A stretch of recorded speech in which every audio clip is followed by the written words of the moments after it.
إن الحمد لله الذي نحمده ونستعينه ونستغفره ونؤمن به ونتوكل عليه ونعوذ بالله من شرور أنفسنا ومن سيئات أعمالنا من يهده الله فلا مضل له ومن يضلل فلا هادي له ونشهد أن لا إله إلا الله وحده لا شريك له ونشهد أن محمدا عبد الله ورسوله أرسله الله تعالى بالهدى ودين الحق ليظهره على الدين كله وكفى بالله شهيدا فصلى الله عليه وسلم تسليما كثيرا كثيرا أما بعد فإن أصدق الحديث كتاب الله وخير الهدي هدي محمد صلى الله عليه وسلم وإن شر الأمور محدثاتها وإن كل محدثة بدعة وكل بدعة ضلالة وكل ضلالة في النار.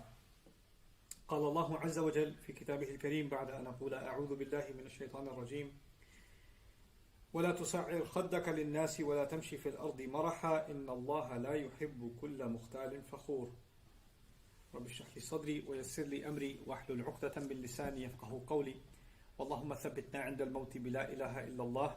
اللهم اجعلنا من الذين امنوا وعملوا الصالحات وتواصوا بالحق وتواصوا بالصبر. امين يا رب العالمين. Once again, everyone, Assalamu alaikum wa rahmatullahi ta'ala wa barakatuh. And this week I will be speaking with you, continuing the conversation from last time, ayah number 18 of Surah Laqman, the advice a father is giving to his son. The first part of that advice, for the most part, I spoke to you about وَلَا تُسَعِرْ خَدَّكَ لِلنَّاسِ, don't turn your cheek away from people, meaning don't turn your face from people. And we tried to analyze what the implications of that phrase could be. There's one thing I left out that I realized I should have mentioned last time. So I'll start with that and we'll pick up on the remainder of that ayah and hopefully cover that today. So, turning away from someone, the ayah did not specify the reasons for it. This is an important observation. So Allah did not say don't turn your face away from people out of arrogance, or don't turn your face away from people out of, pride, anger, arrogance, or dismissal, whatever else, right? So there could be a multitude of circumstances and any number of reasons where a person might feel they're justified in acting a certain way towards somebody else. And they can tell themselves, we're very good at rationalizing our own behavior. So if I do something terrible, I can say, yeah, I know that's terrible, but, and then I have a set of excuses for myself that justify what I did.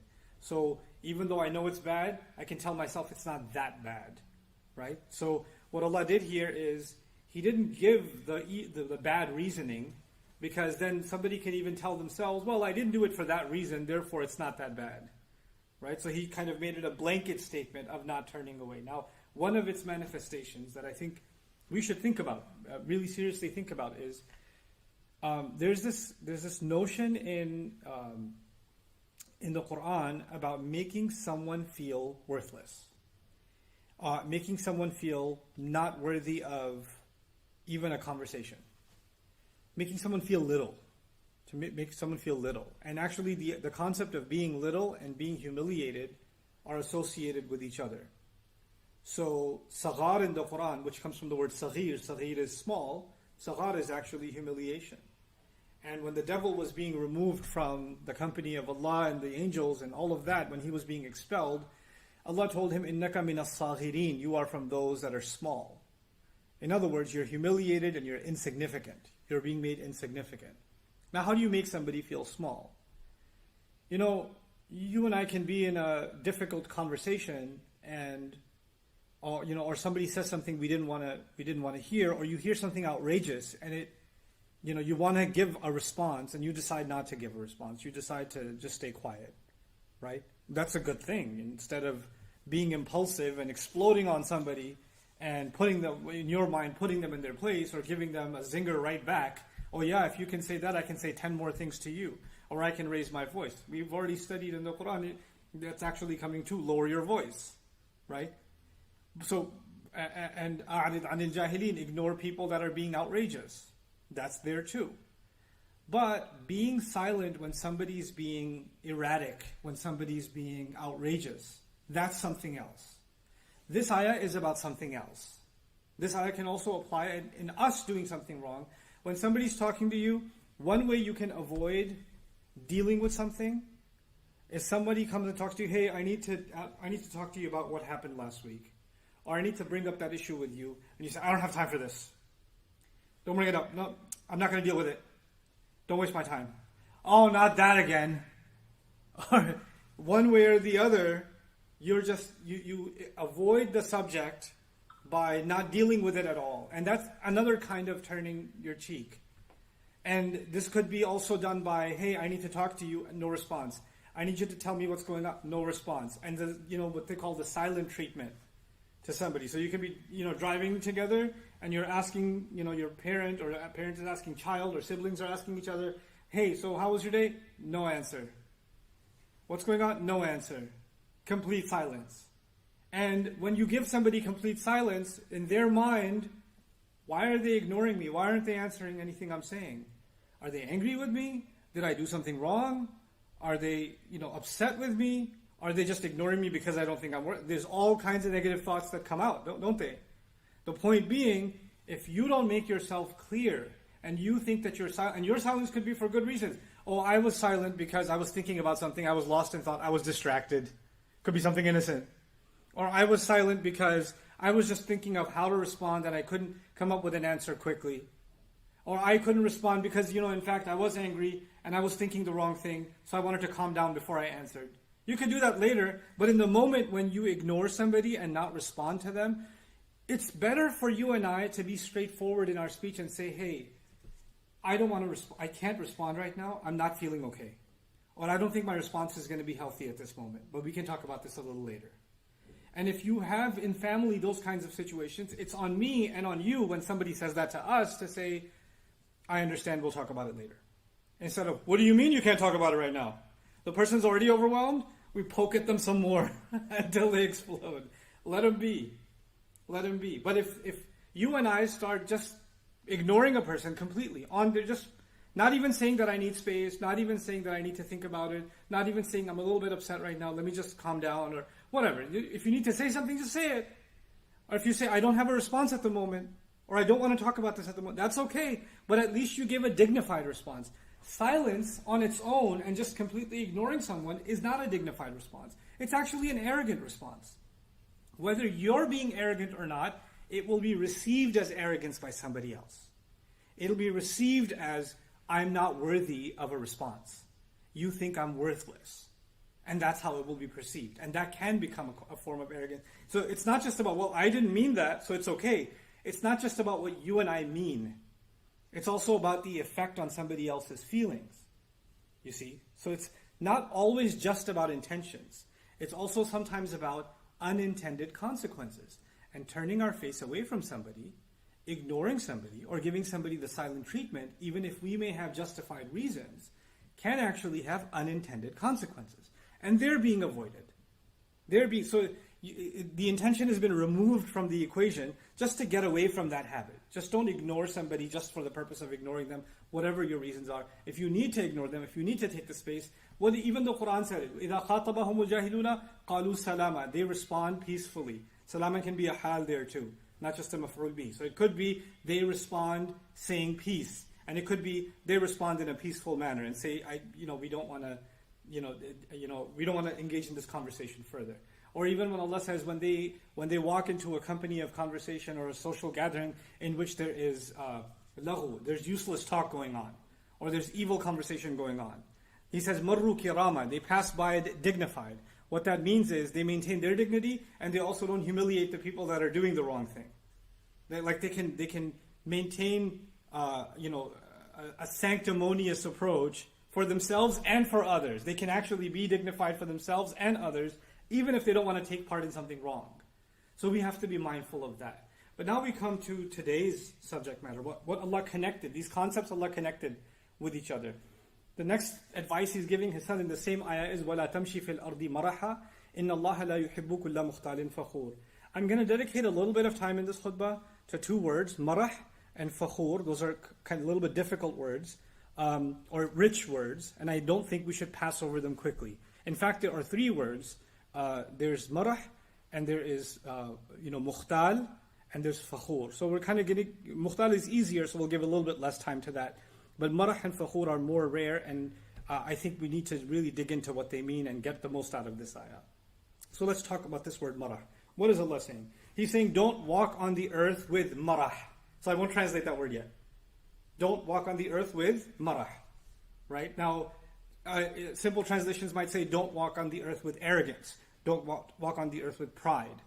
Don't walk on the earth with overconfidence. But as we'll see, there's much more to it than that. And that's not even the direct implication of the word. So المعنى المحوري تسيب الشيء اللطيف بقوة وخفة من أثناء ما يمسكه. The overall meaning of the words that come from this root, mim, ra, and ha, is actually when something exits something smoothly or easily. Easily exiting one thing from the other. So what are the examples of that?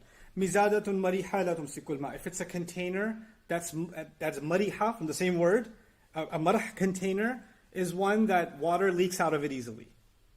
So water now escapes easily from it. Okay? وَأَرْضٌ مِمْرَاحٌ, an earth, a piece of land, that's mimrah, is when the plants come out of it very easily.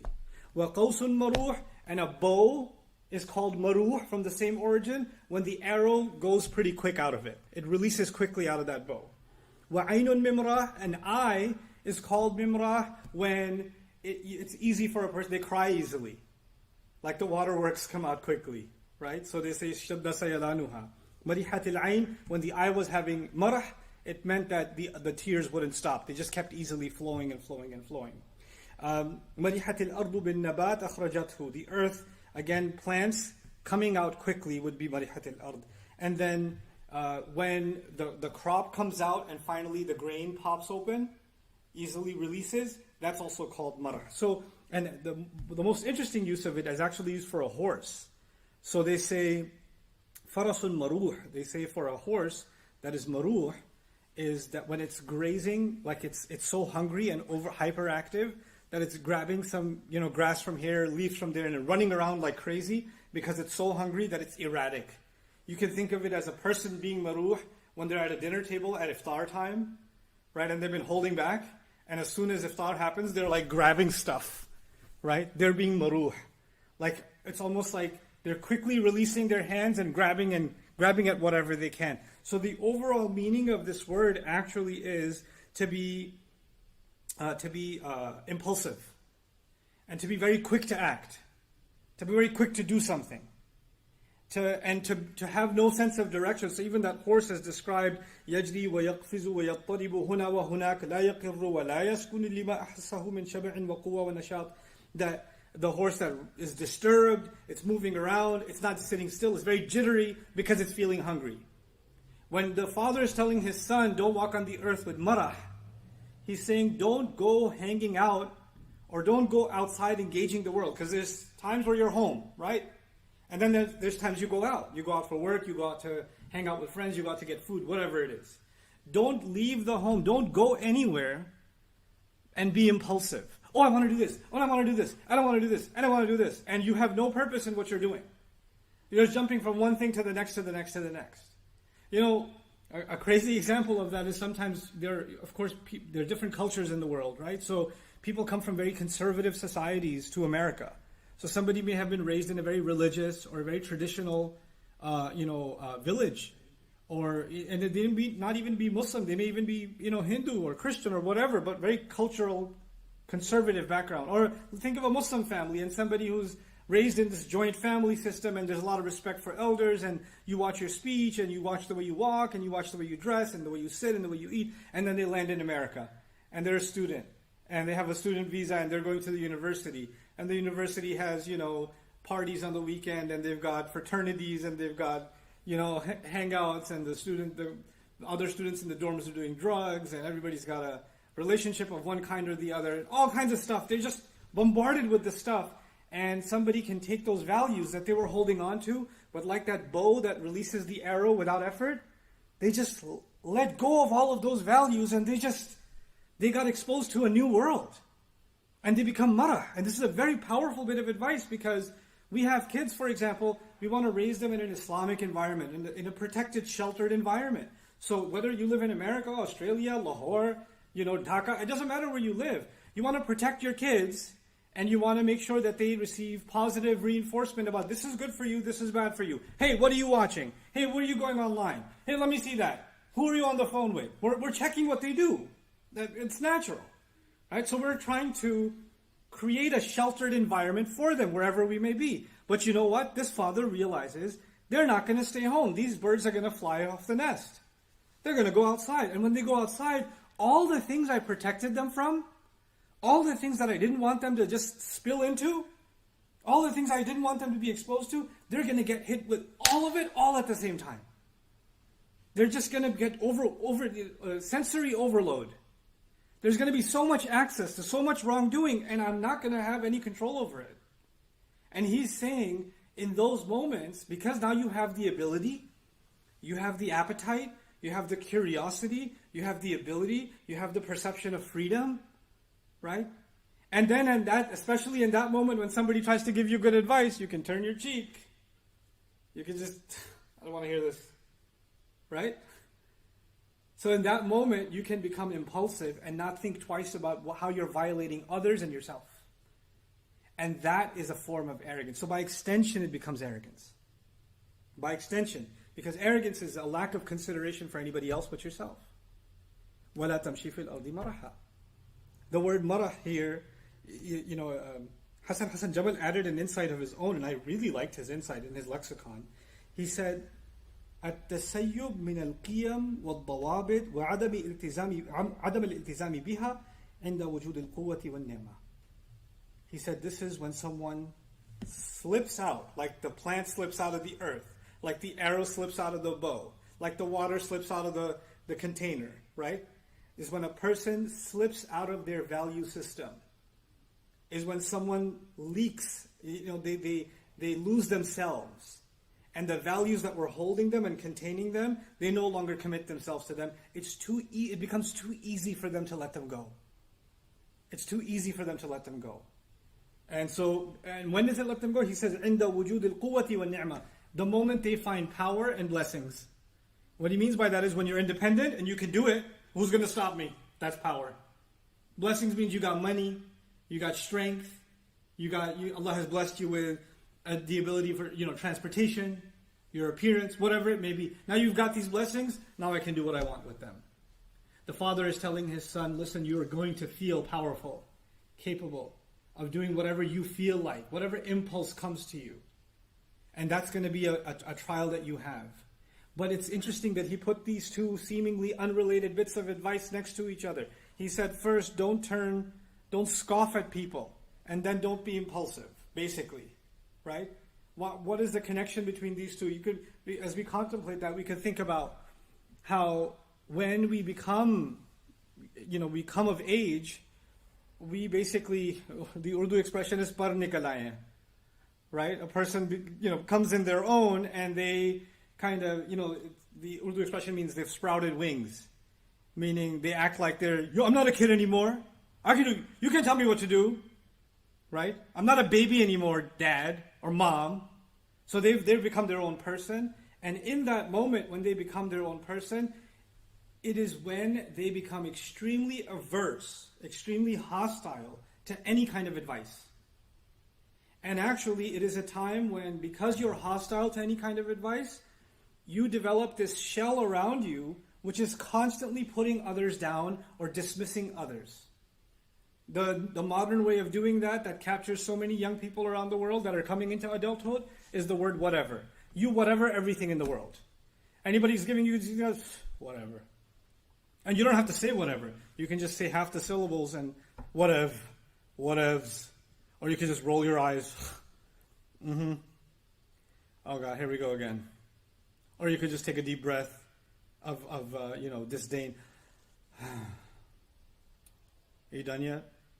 You could just say that with your face. Are you done giving your lecture yet? Can I just go live my life now? This is لا تصعر خدك للناس. You don't have to disrespect someone by raising your voice and getting angry. You could just dismiss someone and dishonor them. And now that you've dismissed them and you can't hear their voice anymore, their advice anymore, now you're left to your own devices. وَلَا تَمْشِي فِي الْأَرْضِ مَرَحًا. He's putting those two things together, perhaps because he understands that when a person stops listening to the advice of others, that's when they become impulsive. So having people in our life that can give us advice, that can give us the benefit of their wisdom, And keeping an open ear and an open heart towards them is an important part of life. And then وَلَا تَمْشِي فِي الْأَرْضِ مَرَحًا. This isn't just even spiritual in nature. There are other experiences in life that apply to this. Because even Laqman radiallahu anhu said, للناس, don't scoff away from people. Like I have non-Muslim friends who were into drugs, alcohol, crime, getting in trouble, you name it, right? And then later on in school, and they hated their teachers, but one teacher decides to give them advice and show them the ropes and say, hey, you're talented in this, maybe you can get a job in this. And that one teacher or that one positive influence, and the person turns their life around, right? Because they didn't turn away from that one teacher. This is لَا تُسَاعِرْ خَدَّكَ لِلنَّاسِ. And had they not had that person, they would have been impulsive and doing all kinds of things and ruining their future. And they look back and say, I saved myself, and we look at it as Allah saved this person because they had someone that they could listen to. So this happens in the world, not just in the Muslim sense, but in humanity, this happens. So these are the two bits of advice that he starts off this ayah with. لَا تُسَاعِرْ خَدَّكَ لِلنَّاسِ وَلَا تَمْشِي فِي الْأَرْضِ مَرَحًا. Fine. But beyond that, he says, إِنَّ اللَّهَ لَا يُحِبُّ كُلَّ مُخْتَالٍ فَخُورٍ. He says, certainly Allah does not love anyone who is mukhtal and fakhur. This is the next two words. By the way, one last comment about probably in the next week we'll do mukhtal and fakhur together because I've taken enough time already. But one last comment about these two words. About the first two words. Well, the first two phrases were turning your face and also being marah. Right? Notice in the first of them, Allah mentioned people. لَا تُسَاعِرْ خَدَّكَ لِلنَّاسِ. So people are mentioned. And in the second one, it's not about people, it's all about you. Is وَلَا تَمْشِي فِي الْأَرْضِ مَرَحًا? There's no mention of people. Don't walk on the earth with marah, in a state of marah, and there's no mention of people. What's the benefit of knowing that? Allah is telling us a person is at the devil's disposal when they have cut themselves off from good people. The devil's whisper comes from this direction, that direction, that direction, and when there's no good people around you, then you are susceptible to this whisper, then that whisper, then that whisper. So the first thing is, don't isolate yourself from good people by dismissing them. That's the first step. And if you are doing that, then you are handing yourself over to the world of evil and negative thoughts that are inside you that can pull you in any direction whenever, especially when you go in the outside world. The strangers that you're going to meet, the people that are going to be in the marketplace, the people that are going to be in the university, on campus, the people that you're going to meet at school, the people that are going to be working with you, those are not necessarily people who care about your well-being. They don't care about your well-being. They care about themselves. But many of them will represent invitations to do something wrong. Right? So those people will have some allure to them, and you'll be drawn towards them, but they don't mean well for you. And you'd rather hang out with people that don't criticize you, so you don't want to be around anyone who keeps it real with you and tells it to you like it is. So people who tell you like it is, you just want to keep your distance from them. You've already, سَعَرْتَ خَدَّكَ لِلنَّاسِ. You've already turned your cheek away from them. Now you become وَلَا تَمْشِي فِي الْأَرْضِ مَرَحًا. Then that second bit of advice comes. So it's actually, doesn't matter what a social butterfly you are.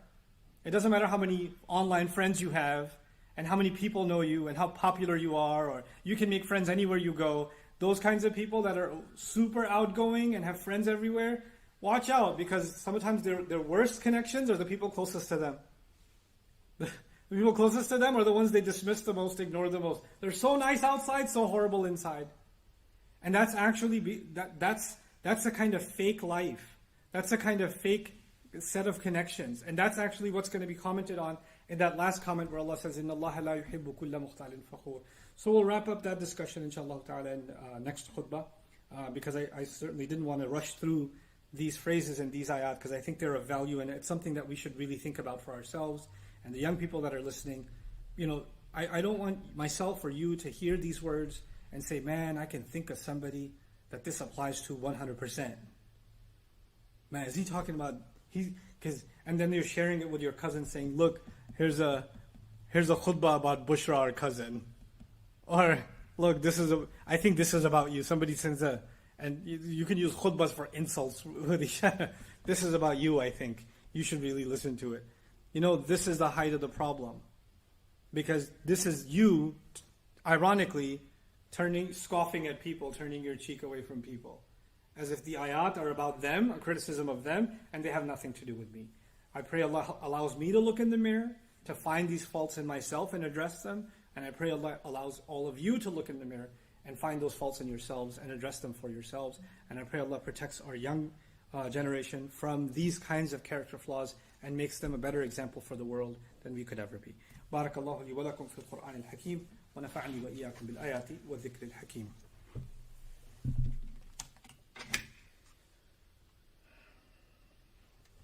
الحمد لله وكفى والصلاة والسلام على عباده الذين اصطفى خصوصا على أفضلهم وخاتم النبيين محمد الأمين وعلى آله وصحبه أجمعين. قال الله عز وجل في كتابه الكريم بعد أن أقول أعوذ بالله من الشيطان الرجيم إن الله وملائكته يصلون على النبي يا أيها الذين آمنوا صلوا عليه وسلموا تسليما. اللهم صل على محمد وعلى آل محمد كما صليت على إبراهيم وعلى آل إبراهيم في العالمين إنك حميد مجيد. اللهم بارك على محمد وعلى آل محمد كما باركت على إبراهيم وعلى آل إبراهيم في العالمين إنك حميد مجيد.